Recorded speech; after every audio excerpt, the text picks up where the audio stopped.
everyone, today we're going to be doing another silencer review. This one is from Rugged Silencers. This specifically is their RAZR in 7.62. Right now I have it on my 300 Blackout upper that I did my build series on. If you guys want to see more about that, I'll have links to the build series for this upper down below. Now Rugged is a brand that I've wanted to try for a long time. I keep hearing really good things about it, so I wanted to get my hands on one personally just so I could see, what the hype was all about and, see for myself if I liked it or not. Now because it's a 30 caliber can, it's going to work on a bunch of different calibers. So today I'm going to be testing it on a 308, 300 Blackout, and a 5.56 upper. So that should give us a pretty good idea about how it's going to perform across a bunch of different calibers. Now because of the versatility of these silencers, a lot of people who want to just buy one silencer, typically 30 caliber is where they're going to go. Again, part of the reason why I'm going to be testing it across a bunch of different guns. Now, this does use a taper mount, similar to some of the other silencers I've done in the past, which is going to theoretically make it a lot easier for transitioning from one firearm to another.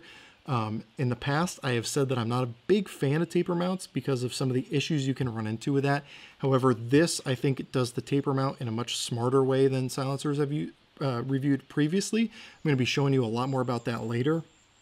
Before I get too far ahead of myself, what I want to do is take up this side of the screen and show you a lot of the specs that people might be interested in, length, weight, all that fun stuff.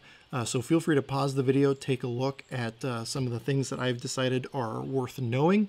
But if you want to know more, again, I'll have links below to the product page for this from Silencer Shop. Now, that said, Silencer Shop did provide me with the silencer for review, so big appreciation to them for, again, hooking us up to do more silencer reviews. Silencer Shop, as I've said in every other video, I genuinely believe has the easiest process for purchasing NFA items. So, even if they weren't supplying me with silencers, I'd tell you they're probably the best bet to buy from anyway.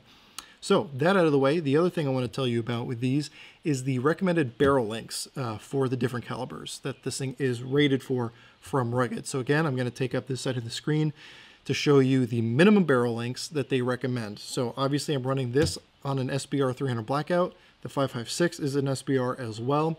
The 308 is a bolt action long gun, so minimum barrel length won't really apply there, but I can safely use this on this 10.5 inch barrel and the 11.5 inch 5.56 barrel, no problem whatsoever, as you can see from those barrel lengths. And as you'll also see from those barrel lengths, and as you might have seen in the specs, depending on how I format that, this is rated all the way up to 300 RUM, which is a pretty stout cartridge. So this thing is going to pretty much work on whatever 30 caliber you have or under, which is, again, is one of those really great things if you just want to buy one silencer to work on a bunch of different firearms. If, because of the way the NFA works, you don't want to go through that hassle, which I totally get. So first, let's go ahead and try this out on my 5.56 upper, just so we can get that out of the way so you can hear the kind of tonal difference between them. Now, if I remember correctly, Rugged does sell end cap replacements because the end cap that obviously comes with this is 7.62. However, you can get a 5.56 end cap. They say that it's going to reduce the overall volume of it. Whether or not that's true is probably going to be up to your personal ear. I've heard both ways. I've heard some people say it makes a difference. I've heard other people say it doesn't make that much of a difference. So I'll let you be the judge of that yourself if you want to invest in extra end caps. But for now, I'm just going to be using the 7.62 end cap on my 5.56 upper. So let's hear how that does. I'm working with a friend of mine to work up a subsonic load for this upper. However, they're not ready yet. So right now what I'm going to be shooting is some 77 grain Fiocchi. I got a steel target set up at 100 yards. That way you can hear kind of what it's going to sound like. Also, thanks to some of my friends that I'm taking classes with, I learned how to manually set the gain on the mic, so we're not going to have to worry about it adjusting halfway through, so the sound you hear should stay true throughout this whole string of fire. But I'm going to shoot some of the rounds on the steel, some of the rounds off the steel, just so you can hear the difference. But again, you're still going to get the supersonic crack with this, but after we're done with this, we're going to throw this on some 30 cal guns, just so you can hear what kind of difference we're talking about. Now, in my opinion, this is hearing safe on an 11.5 inch barrel like this one. So as you'll see, I'm not wearing any hearing protection. Whether or not Rugged would recommend that, is on them. I'm not going to put words in their mouth. But let's take some shots at the steel. Just FYI, the steel target I'm shooting at is from Thor Targets. They're a local company here in Oregon. I'll have links to them below as well. And this is going to be pretty much the same steel we're shooting at this whole time. Again, some of the shots are going to be on the steel, some are going to be off, just so you can hear the difference and get an idea for what kind of true tone there is in reference to the sound of the steel.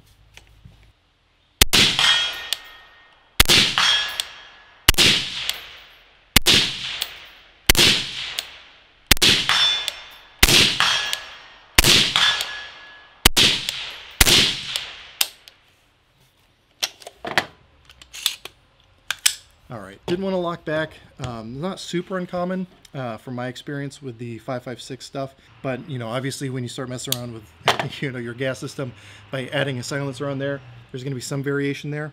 I was getting some gas back in the face, nothing worse than any 5.56 can I've ever used, so pretty much a non-factor there. So at the beginning of the video I mentioned how, generally speaking, I'm not the biggest fan of taper mounts, but I really think that Rugged Silencers does it right. What I want to do right now is show you one of the benefits of having a taper mount if you're going to have a 30 caliber can, like one can to kind of cover all of your firearms.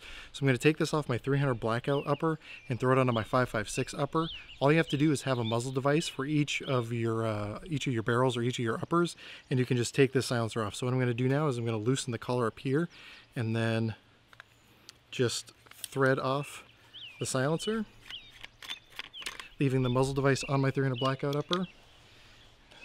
Do a little swapperoo. Now I have my 5.56 upper, and I just thread it onto the 5.56 muzzle device, and then tighten down the collar, and now this thing is good to go on your 5.56. So again, if you want to have one can to cover all of your firearms, if you just want to do the one tack stamp and be done with it, having the taper mounts makes it really easy to go from one caliber or one upper to another upper without having to spend a whole bunch of time, threading or getting adapters for direct threads or anything like that. So definitely does this right. And then I'll even show you up close what I think it makes this taper mount better than some of the other taper mounts that I've used. So in the past, when I've used other silencers that use a taper mount, I've run into a situation where, for whatever reason, when I'm threading off the silencer, the muzzle device comes with it, the taper mount itself comes with it, and then I'm not able to get the taper mount out of the silencer. The fix for that in the past has been to literally, not even joking, red Loctite the muzzle device to the barrel, let it sit, and then take the silencer off and then really wrench on that muzzle device to get that thing to come off the barrel. Enormous pain in the ass that I've done in the past. This is going to be a little bit easier to fix. So as you can see, hopefully this is going to focus clearly up close. But as you can see, the area that you're going to lock onto to torque this thing onto your barrel is exposed out from underneath the bottom of the silencer here. So what that means is if I get it stuck, obviously I'm going to loosen the collar on it, and if I can't get it off with my fingers, I can just take a wrench and then manually loosen it that way. And so because those flats are exposed, it means that I can take this thing out if the taper mount gets stuck inside. And if it's really stuck on there, you can just throw like a strap or something around the body of the silencer and then wrench on that to get it out. You're not having to worry about putting red Loctite on the threads of your barrel, which is, again, I don't recommend unless you absolutely have to. And unfortunately, the situation I was in the past, I actually had to do that. So while yes, I'm not generally the biggest fan of a taper mount, I really like the method that Rugged is using on these silencers like the RAZR. So now what we're going to do is show where this thing is really going to shine, and that's with Subsonic Ammo. Now this is my 300 Blackout upper. I've hand-loaded some subsonic rounds with it. Hopefully they should all stay subsonic, but if they don't, that's all on me as a reloader. Again, we're going to shoot at the steel just so you can hear how quiet this silencer is with subsonic ammo, and obviously this is well more than hearing safe.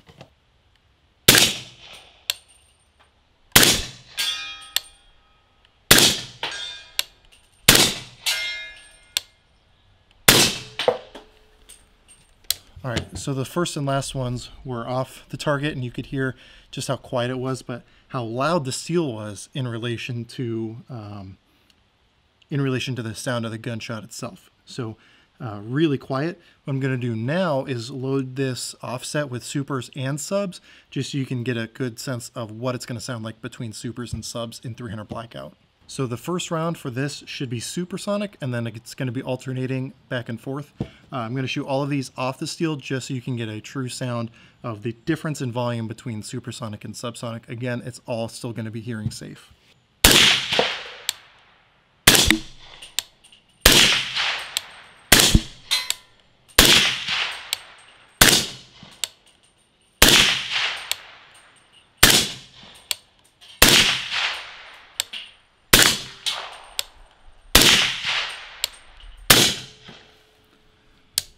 So again, pretty stark difference there. And again, where it really shines is the subs. But again, in my opinion, if I had to, I could definitely shoot the supers without hearing protection. So now what I want to show you is how it's going to perform on a 308 bolt gun. Specifically, it's going to be my Savage 10 FCP in 308. Now, it comes threaded from the factory, which is really nice for being able to shoot it suppressed. And with the 308, again, I have a company working on sending me some of their subsonic 308, but all I'm going to be shooting for 308 is some Fiocchi 150 grain full metal jacket, since I know my bolt gun already really likes it. So what I'm going to go ahead and do now is shoot at a steel gong at 240 yards, and you'll see that I have no problem still maintaining a decent sized group at this distance. But enough talk, let's do some shooting.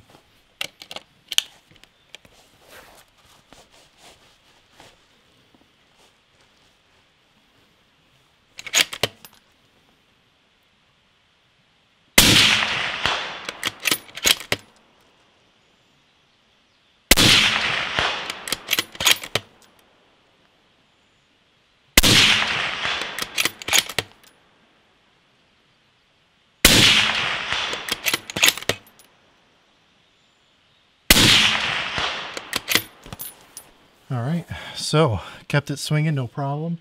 I can see from here it's still swinging a little bit, so no problem maintaining a decent group with this barrel. And I'll even show you a picture of a group that I shot the other day.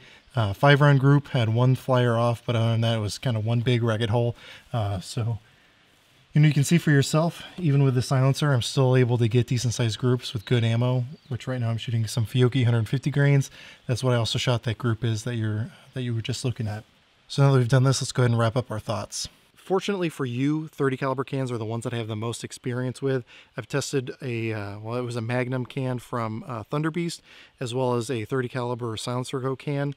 And I can say that as far as how it compares to those, it carries its weight pretty well. It's definitely not the quietest one that I've shot. However, it is a lot shorter and lighter than some of the other cans out there. This is their smaller 30 caliber can. They have I believe it's called the Surge from Rugged, which is going to be larger. It's going to be a little bit longer and heavier, and so I would assume it's going to be a little bit quieter than this one. Now, if you talk to a lot of people who've spent time around silencers, they will say that tone can be more important than overall volume, and the tone on this one is really nice. It's definitely not bad. I do feel like I noticed a little bit of a first round pop, but again, that's going to be pretty much standard across the board for silencers. Now, this one comes in to market, I believe, under $1,000 MSRP, which means you might be able to find it a little bit cheaper, different places online. Again, obviously, I'll have the links to the page for this on Silencer Shop's website. Because it's under $1,000, it's going to make it a lot more appealing for those people who want to have just one can across a bunch of different firearms. As I showed, I used it on a 308, I used it on 5.56, I used it on 300 Blackout. Obviously, there's a lot more calibers you can use it on. Those are what I used it on, and it performed very well across all three. In my own personal opinion, I felt it was hearing safe, even with the supersonic ammo that I was shooting with it.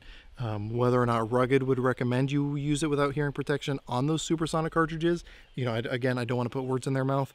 Do I want to do it a whole bunch? Probably not. Generally speaking, I tend to default to hearing protection anyway, just because I want to prolong my hearing as much as I can, being around fighter jets, F-15s for 4 years.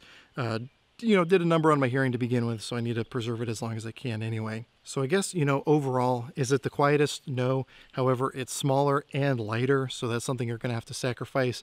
So if you are in the market for kind of a one can to do them all, this is not a bad place to look. Again, I'll have the links in the description below. I highly encourage you to check them out.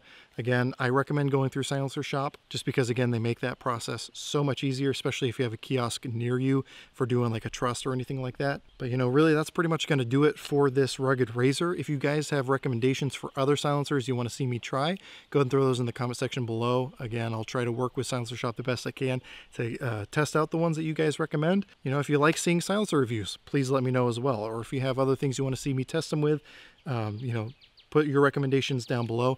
As far as testing the actual volume, to get the decibel meters to accurately test the volume on things this loud, it's prohibitively expensive, so I won't be doing anything like that. But if you have other recommendations for tests you want to see, please, you know, by all means, put your recommendations below. With that said, as always, I hope you're able to get something out of this video, and I really appreciate you watching.